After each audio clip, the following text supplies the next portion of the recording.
Саламатсыңарбы, урматтуу студенттер. Азыр бизде экологиянын негиздери сабагы.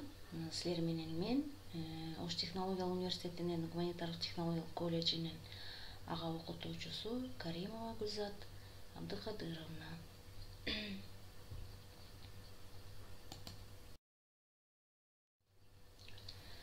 Бүгүнкү биздин темабыз биосфера.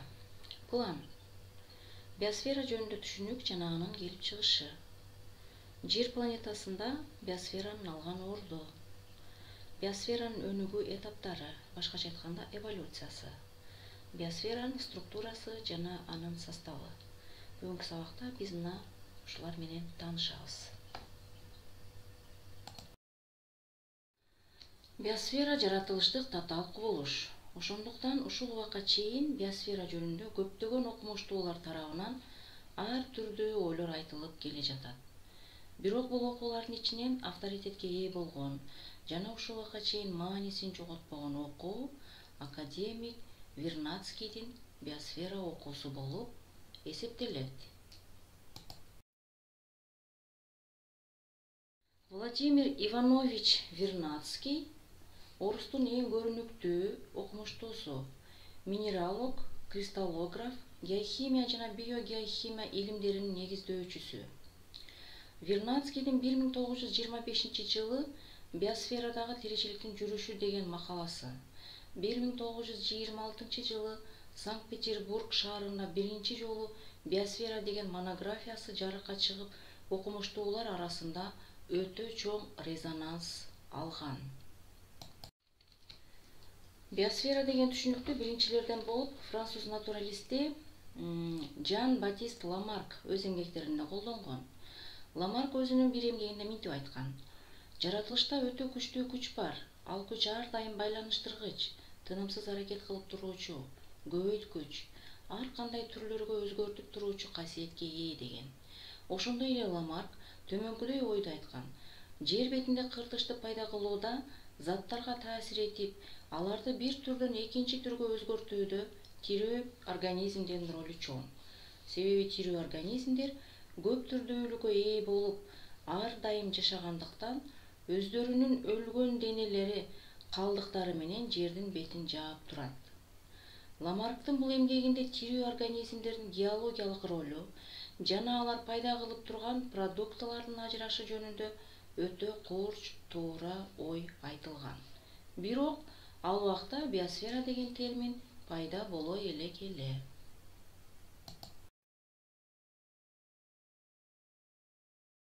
1875-жылы биосфера деген терминди жер планетасынын тиричилик кездешкен участогу деген түшүнүктү австриялык геолог Эдуард Зюс сунуш кылган.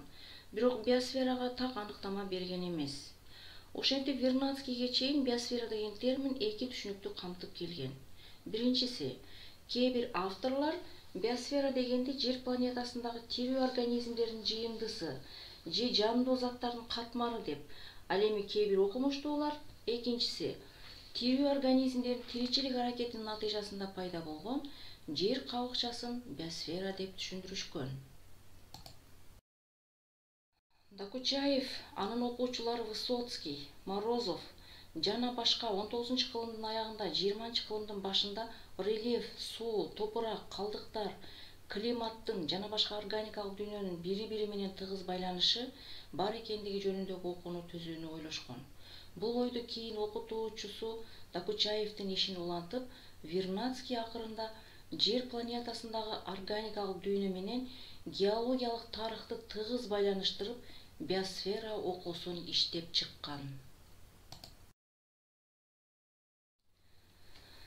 Вернадский биосфераны жандуу заттар менен жансыз заттардын бири-бири менен болгон аракеттеринин натыйжасында пайда болгон биокостук система катары караган.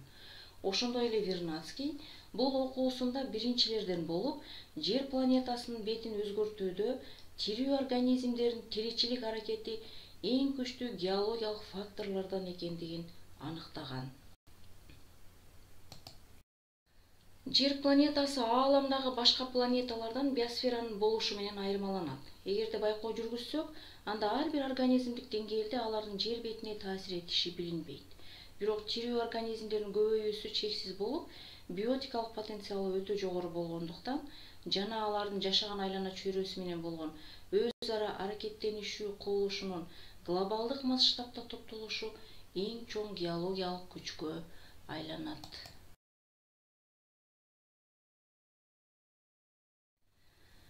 Тиричилик келип чыга электе жер бетинде бир гана геологиялык процессти жүргүзүүчү геохимиялык реакция жүргөн. Ал эми тиричилик келип чыккандан кийин эң күчтүү, тынымсыз жүрө турган биогеохимиялык процесстер башталган.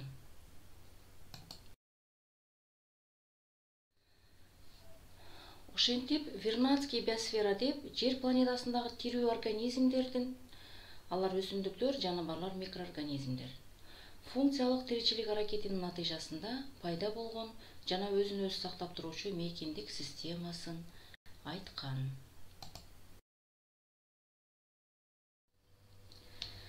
Жер планетасында биосферанын алган орду. Жер планетасы бир түрдүү эмес түзүлүшкө ээ болуп, ички жана сырткы геосфералардан турат. Ички геосфераларга ядро жана мантия кирет. Ал эми сырткы геосфераларга литосфера, гидросфера жана атмосфера. Мына бул жерде өзүңөр көрүп тургандай, бул жерде жер планетасынын түзүлүшү болгон болсо, бул жерде биосферанын чеги көрүнүп турат. Ошондой эле биосферанын чегинде гидросфера бул суу чөйрөсү, литосфера жердин катуу катмары, ал эми литосферадан төмөн жакта мантия жайгашкан, атмосферада озон катмары, анан стратосфера катмары көрүнүп турат. Биосфера бири-биринен таптакыр башка агрегаттык абалда болгон чөйрөлөрдөн турат экен. Башкача айтканда, атмосфера бул аба катмары, гидросфера суу катмары, ал эми литосфера бул жердин катуу катмарынан турат. Литосфера жердин катуу катмары. Мына бул жерден биз жердин катуу катмарынын түзүлүшүн көрөбүз. Мында сырткы катмары жер кыртышы, андан кийин жогорку мантия, андан кийин төмөнкү мантия, андан кийин сырткы ядро жана ички ядродон турат. Бул жерде эми оң тарапта ушул ар бир катмардын узундуктары берилген. Жер кыртышындагы тоо тектеринин жалпы үлүшү боюнча бөлө турган болсок, анда базальт, гранит жана магматикалык тектер булар 70%-га ээ болот. Басымдын жана жогорку температуранын натыйжасында пайда болгон тектер 17%-ды түзөт, ал эми чөкмө тектер 12%-ды түзөт. Бул жерден биз жер кыртышындагы тоо тектеринин катышын карайбыз. Тоо тектеринин аталышы, ал эми оң жакта жер кыртышынын жалпы көлөмүндөгү ошол тоо тектердин ээлеген пайызы. Магматикалык жана метаморфикалык тектерге граниттер, диориттер, эффузивдер, кристалдык сланецтер, гнейстер, базальттар, гавро, амфиболдор кирет. Ал эми чөкмө тектерге чопо жана чопо сланецтери, ком, карбонат тектери жана башка тектер кирет экен. Жер кыртышы адамзат үчүн негизги ресурс болуп эсептелет. Ал күйүүчү пайдалуу кендер, рудалык эмес, рудалык табигый курулуш материалдарынан турат. Гидросфера жер планетасынын суу катмары. Суу катмары жер бетиндеги жана жер астындагы болуп экиге бөлүнөт. Жер бетиндеги суу катмарына океандар, деңиздер, көлдөр, суу сактагычтар, саздар, мөңгүлөр, кышы жайы кары эрибеген аймактар кирет. Ал эми жер астындагы сууларга жер кыртышынын алдыңкы бөлүгүндө жайгашкан гидросфера кирет. Жер шарынын көлөмү боюнча алсак, анда гидросферанын жалпы көлөмү 0,13%-га барабар. Гидросферанын жалпы көлөмүнүн негизги бөлүгүн дүйнөлүк океан 96,53%, ал эми жер астындагы суулар 1,69% же 23,4 миллион километр кубту түзөт. Калганы дарыя, көлдөргө, мөңгүлөргө туура келет. Өзүңөргө белгилүү эле, гидросфера же болбосо суу чөйрөсү жалпы жер бетинин 71% ээлейт. Ал эми 29%-ына кургактыктар кирет. Гидросфера биздин планетадагы жаратылыш чөйрөсүн түзүүдө чоң роль ойнойт. Атмосфералык процесстерге, башкача айтканда аба массаларын муздатуу жана ысытуу алардын нымдуулук менен каныгышында активдүү таасир этет. Жердеги суулардын жайгашуусу боюнча биз төмөнкү экинчи таблицадан карайбыз. Мында гидросферанын бөлүгү жайылуу аянты 1000 км² менен, суунун көлөмү 1000 км³ менен жалпы дүйнөлүк суу запасындагы үлүшү пайызы менен берилген. Гидросферанын бөлүктөрүн биз төмөндөй кылып бөлөбүз. Дүйнөлүк океан, мөңгүлөр жана карлар, жер астындагы суулар, жер астында түбөлүктөнгөн муздар, көлдөр, топурактагы нымдуулук, атмосферадагы буулар, саздар, дарыя суулары.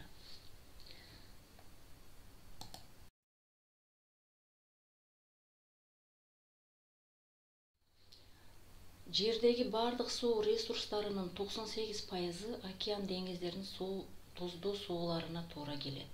Тузсуз суулардын жердеги жалпы көлөмү 28,25 миллион км³-га барабар. Башкача айтканда, гидросферанын жалпы көлөмүнүн 2%-ын түзөт.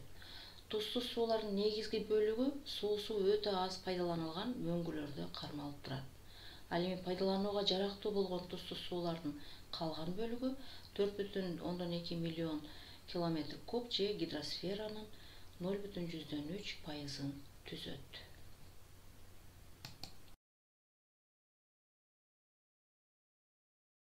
Өзүңөргө көрүнүп тургандай эле, гидросферанын көпчүлүк бөлүгү колдонулбай жаткан муз болуп тоңуп турган мына ушундай мөңгүлөргө туура келет.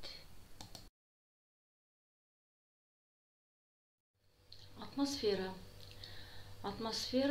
ар кандай газдардын аралашмасынан, суу бууларынан, чаңдардан турган жердин газ катмары. Атмосферанын жалпы массасы 5,15 көйдүлгөн 10-15 даражасындагы тоннага барабар. Атмосферанын түзүлүшүнүн катмарларын мына ушул таблицадан көрсөк болот. Тропосфера, стратосфера, мезосфера, термосфера, экзосфера. Булардын ар бирине токтолобуз.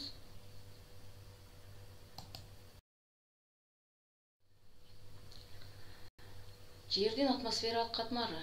Атмосферанын физикалык абалы, аба ырайы жана климат менен аныкталат. Негизги параметрлери абанын тыгыздыгы, басымы, температурасы жана курамы. Улам бийиктеген сайын абанын басымы азая баштайт. Ошондой эле температурада бийиктиктен көз каранды. Атмосферанын вертикалдык түзүлүшү ар кандай температуралык айырмага жана абанын ар түрдүү абалына ээ. Температуранын ошол айырмасынан улам төмөнкү негизги бөлүктөргө бөлүп карашат. Тропосфера, стратосфера, мезосфера, термосфера, экзосфера.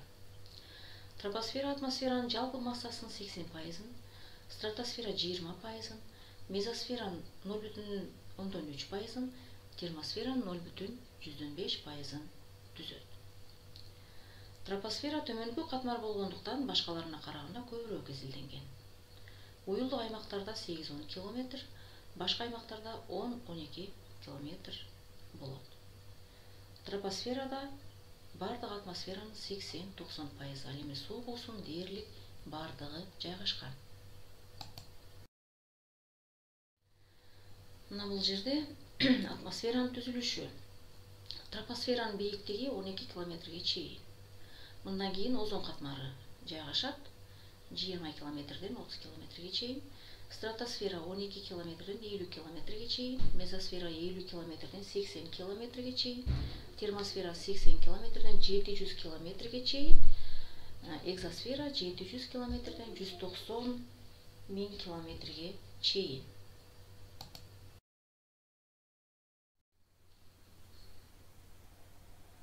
Стратосфера 11 км-ден 50 км чейинки аба катмарын камтыйт. Мына ушул стратосферада, башкача айтканда, 15 км-ден 20 км метрден 15-20 километрден 55-60 километрге чейинки аралыкта биосферанын жогорку чегин аныктаган озон катмары деп аталган катмар жайгашкан.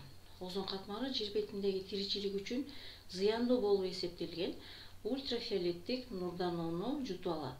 Бул коргонуучу катмар жок, жер бетинде жашоо болмок эмес. Стратосферанын төмөнкү катмарында 11 километрден 25 километрге чейинки аралыгында температуранын өзгөрүшү дээрлик байкалбайт. Ал эми 25-40 километр аралыгында минус 56,5 градус Цельсиядан 0,8 градус Цельсияга чейин өзгөрүү болуп, 40 километр бийиктикте температура 0 градус Цельсиянын тегерегинде болот да 55 километрге чейин дээрлик өзгөрбөйт. Бул катмар стратопауза деп аталат да, стратосфера менен мезосфераны бөлүп турат. Мезосфера 50 километрден башталып 80-90 километрге чейин созулат. Мында абанын температурасы 75-80 километр бийиктикте минус 88 градус Цельсияга чейин төмөндөйт. Мезосферанын жогорку чеги мезопауза деп аталат. Мезопаузанын аймагында 70-90 километр бийиктикте муз кристаллдарынан вулкандык жана метеордук чаңдардан турган жуга катмар болот жана ал күн батып бараткан кезде көмүш улуттарды элестеткен кооз көрүнүштү пайда кылат.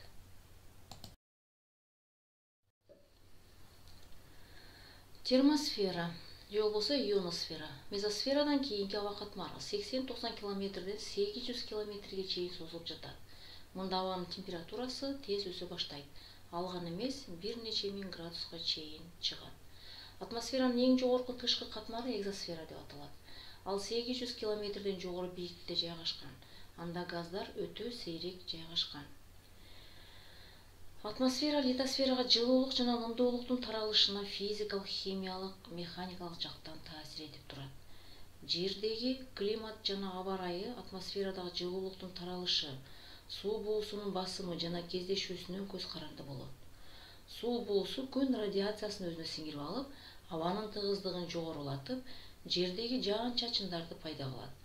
Атмосфера кубулуштары литосфера жана суу катмарында жүрүүчү кубулуштар менен тыгыз байланышкан. Бул таблицадан биз атмосферанын составын карайбыз. Мында элементтер жана газдар, ошондой эле атмосферанын төмөнкү катмарында кездешүүсү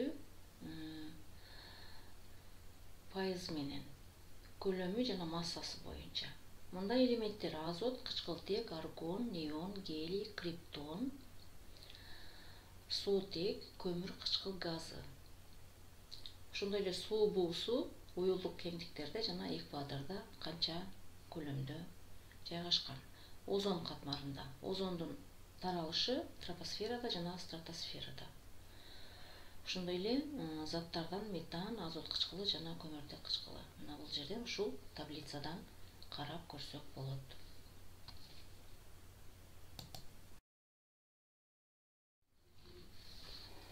Биосферанын эволюциясы жана өнүгүү этаптары. Адам баласынын илгертен бери эле тиричиликтин келип чыгышына, алардын эволюциялык өөрчүүсүнө жана биосферанын калыптанышына кандай биогеохимиялык шарттар таасир эткен деген суроолор кызыктырып келген. Бул суроолорго идеалист философтор, башкача айтканда Кудайга ишенген окумуштуулар, бул байыркы жана орто кылымдарда болгон, бир жактуу гана жооп берген. Алардын ою боюнча бардык өсүмдүктөрдү, жаныбарларды, адамдарды Кудай жараткан. Ал эми материалист философтор бул суроого организмдер кокустан өзүн өзү жаратуу жолу менен пайда болгон деген жоопторду беришкен.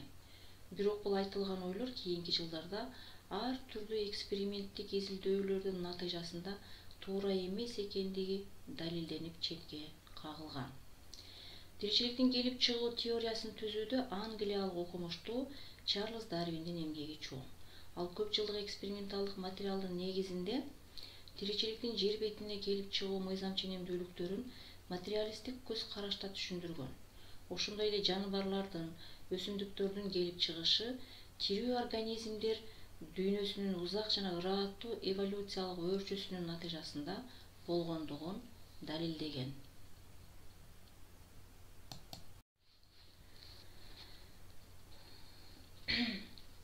Азыркы убакта окумуштуулар Жер планетасында тиричиликтин мындан 3,5 миллиард жыл мурун пайда болгон деп эсептешет. Башкача айтканда, 3,5 миллиард жыл мурун Жер планетасында тиричилик болгон эмес. Ал убакта атмосферанын составында азот, аммиак, суутек, көмүр кычкыл газы, метан болуп, бирок эркин кычкылтек болгон эмес. Ошондой эле азыркы жашаган организмдер үчүн өтө уулуу болгон хлор, күкүрттүү суутек жана башка газдар көп болгон. Атмосферанын газдык составын вулкандык газдар түзгөн. Себеби ал убакта вулкандар өтө активдүү атылып турган. Кычкылтектин жоктугунан атмосферада озон катмары болгон эмес. Эгерде ал мезгилде организмдер жашаса, анда күндүн ультра кызгылт көк нурлары жерге тийип, сууга чейин түшүп, организмдерге өтө терс таасирин тийгизмек. Себеби озон катмары болгон эмес да. Бирок күндүн ультра кызыл көк нурлары тиричиликтин химиялык жол менен пайда болушунда эң негизги ролду ойногон. Башкача айтканда, бул күндүн ультра кызыл көк нурларынын таасири астында суу чөйрөсүндө амин кислоталарына окшогон татаал органикалык бирикмелер пайда боло баштаган. Ал эми амин кислоталардан биринчилик тирүү системалар келип чыккан. Ошондой эле ал учурда атмосферада озон катмары өтө жука болгон. Себеби атмосферада эркин кычкылтектин концентрациясы өтө эле аз болгон. Бирок озон катмары жука болсо дагы, ал жердеги биринчилик тирүү системаларын жашап, көбөйүп, өсүшүнө терс таасир этүүчү ультра кызгылт көк нурду тосуп турган.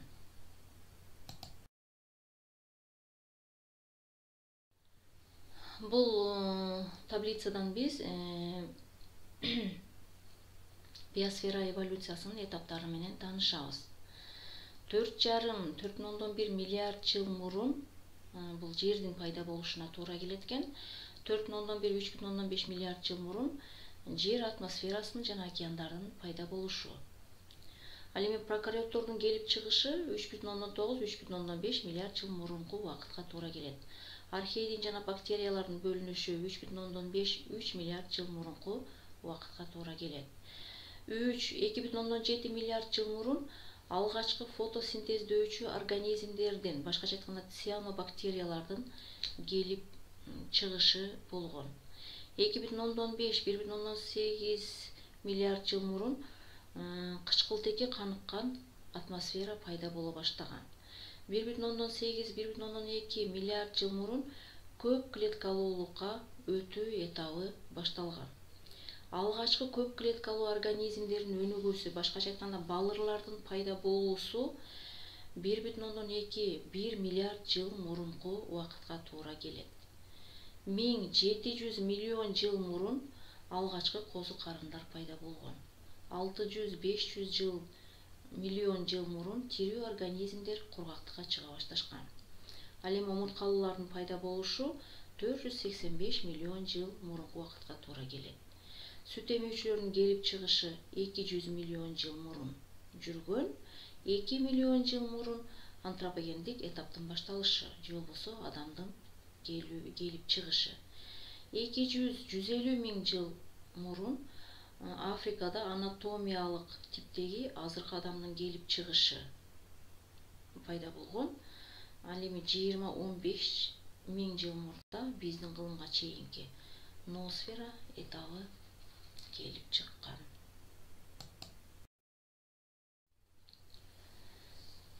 Палеонтологиялык, геологиялык, химиялык, физикалык, биологиялык жана башка илимдердеги маалыматтарга таянып, биосферанын эволюциясынын жалпы геохронологиялык мүнөздөмөсүн төмөндөгүдөй түзүүгө болот. Тиричиликтин келип чыгышы 3,187 миллиард жыл мурун болгон. Ал убакта эркин кычкылтек жок же өтө аз болгон. Аутотрофия, башкача айтканда метандын бөлүнүп чыгышы, күкүрттүн кычкылданышы 3,5 миллиард жыл мурун болгон. Фотоаутотрофия, эркин кычкылтектин атмосферага бөлүнүп чыга башташы 2,8 миллиард жыл мурун болгон. Кычкылтек бул убакта 1% түзгөн. Толеранттык көк жашыл балырлардын пайда болушу 2 миллиард жыл мурун, кычкылтек 1% түзгөн. Биринчилик эукариоттук клеткалар 1,4 миллиард жыл мурун. Бул убакта кычкылтек 1% түзгөн. Көп клеткалуу жаныбарлардын пайда болушу 0,167 миллиард жыл мурун, кычкылтек 7%га барабар болгон. Сырткы скелети бар көп клеткалуу организмдердин келип чыгышы 0,55 миллиард жыл мурун болуп, кычкылтек 10% түзгөн. Ал эми толук кычкылтектик чөйрөнүн калыптанышы 0,4 миллиард жыл мурунку убакытка туура келет. Биосферанын структурасы жана анын составы. Биосфера структурасы боюнча төмөндөгүдөй заттардан турат. Тирүү организмдерден, жандуу заттардан башка жана биогендик заттардан, косттук заттардан жана биокосттук заттардан. Ошондой эле биосферанын структурасына радиоактивдүү заттарды, космостон келип түшкөн заттарды жана чачырамды атомдорду киргизсек болот. Биосфера бир гана тиричилик кездешкен аймак гана эмес, бул заттардын компоненттеринин жыйындысы катары да каралат.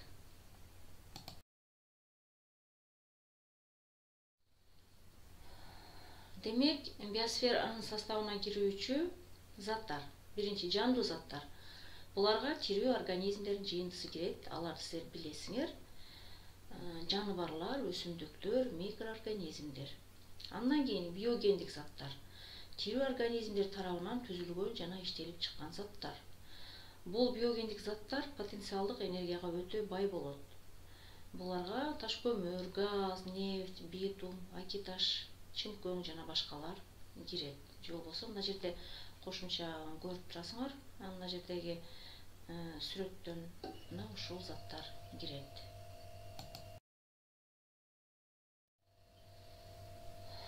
Биогендик заттарды биз экиге бөлүп өткөнбүз. Палеобиогендик заттар жана необиогендик заттар. Палеобиогендик заттар булар биздин эрага, биздин заманга чейинки келип чыккан заттар болуп эсептелет. Аларга нефть, көмүр, газ, чөкмөтектер, фосфориттер, карбонаттар, диатомиттер жана башкалар киришет. Ал эми необиогендик заттар болсо, азыркы мезгилдеги ушул органикалык продуктылар болуп эсептелет. Тирүү организмдер тарабынан келип чыккан буларга организмдердин ошо калдыктары, өлгөн калдыктары, ошондой эле биз көрүп эле жүргөн бал, жибек, жүн, анан тиштер, жалбырактар десек дагы болот. Ошондой эле дарактардын баягындай куураган сырттарына окшогон бардыгы необиогендик заттарга кирет.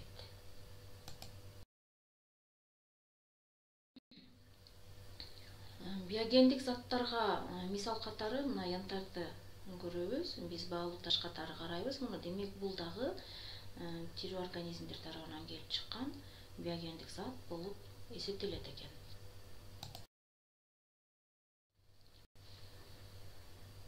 Атмосферада андан кийинки косттук заттар. Бул заттардын пайда болушуна тирүү организмдер катышпайт. Косттук заттар катуу, суюк, газ абалдарында болушат. Булардын ичинен газ жана суюк абалдагы заттар эркин энергияны алып жүрүүчүлөрдөн болот. Косттук заттарга метаморфоздук жана магматикалык тиктер, тоо кен минералдары, газдар, баалуу металлдар, гранит жана башкалар кирет. Андан кийин биокосттук заттар. Биокосттук заттарга биосферадагы бардык суулар, атмосферанын жерге жакын бөлүгү, топурак, нефть, минералдык кошулмалар кирет. Биокосттук заттардын пайда болушунда тирүү организмдердин ролу абдан чоң. Организмдердин косттук заттар менен аракеттениши, кычкылдануу, азыктануу жана башка биогендик атомдук миграция аркылуу жүрөт. Бешинчи, радиоактивдүү заттар. Составында радионуклидтери бар заттар. Буларга мисал стронций, цезий, плутоний жана башка изотоптук элементтер кирет. Алтынчы, чачыранды атомдук заттар. Булар башка бир дагы заттардын курамына кирбеген атомардык абалда турган элементтердин жыйындысы. Ал эми жетинчи, космостон келип түшүүчү заттар. Булар биосферага космостон келип түшкөн жана келип чыгышы боюнча космостук болгон заттардын жыйындысы. Мисалы, метеориттер, космостук чаң.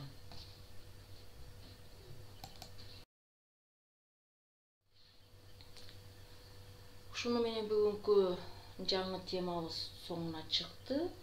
Төмөндөгү берилген суроолорго жоопторду карап, сабакты жакшылап угуп, жаза турган жерин жазып, анан ушул суроолорго жоопторду жөнөтсөңөр болот.